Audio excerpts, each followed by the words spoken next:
Hey, Shalom family. Do you guys pray for the enemies of the children of Israel? I ask this because a lot of Hebrews, and by Hebrews I'm talking about the the black Hebrews, so called the African Hebrews, who are scattered around the world and who are aware of who they are. A lot of them who I hear online and comments and so forth. A lot of them, or many of them, some of them I should say, have got this thing about judgment of Israel's enemies.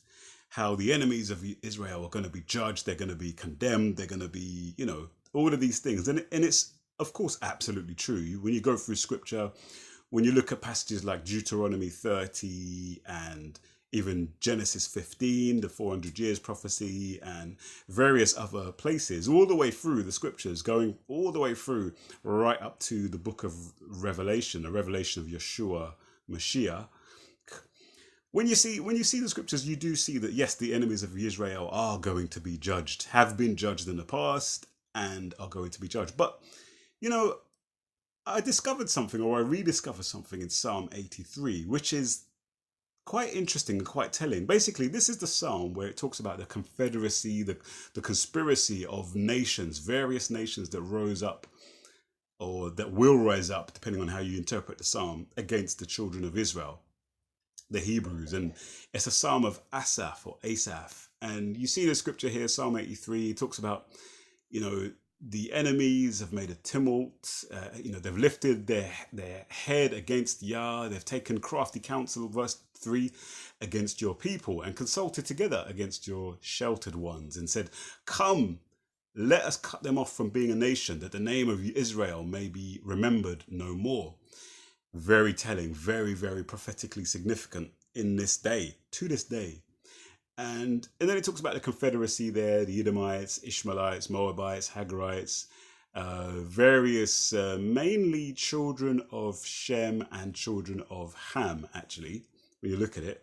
And then, the psalmist is saying, judge them. And then what I want to do is to read from about verse 13. Let's see, it goes, oh my Elohim, make them like the whirling dust, like the chaff before the wind, as the fire burns the woods and as the flame sets the mountains on fire, so pursue them with your tempest and frighten them with your storm. And now look at this verse here. Fill their faces with shame, that they may seek your name, O Yah. Let them be confounded and dismayed forever. Yes, let them be put to shame and perish, that they may know that you, whose name alone is Yah, are the most high over all the earth.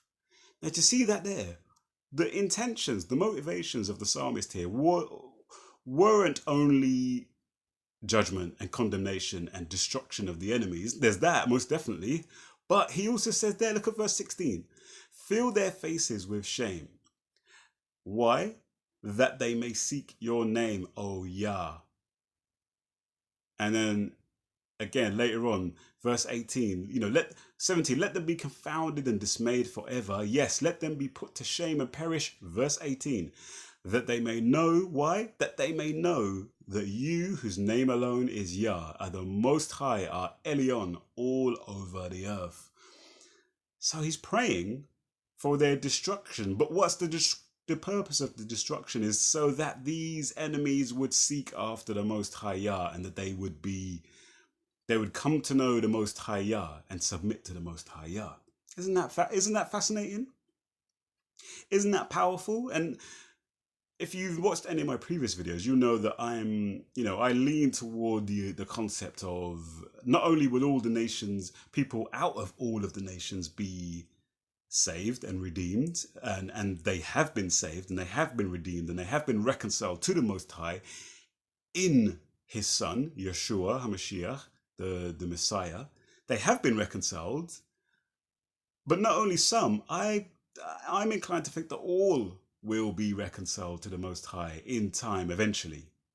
And there are many, many scriptures I could turn to kind of to justify that. But that's not the point of this video. The point of this video really is to my Hebrew brothers and my Hebrew sisters, is to, when you're considering the enemies, those who, even when you're considering the USA, the UK, the Arab empires, and all these things, yes, you should pray for the peace of Jerusalem, and pray for the peace of the children of Israel, but and for the for the judgment of your enemies, but also remember to pray for their salvation, just like the psalmist here, just like Asaph did here in Psalm 83. All right, Asante Nisana, thank you very much for watching. Peace out for now.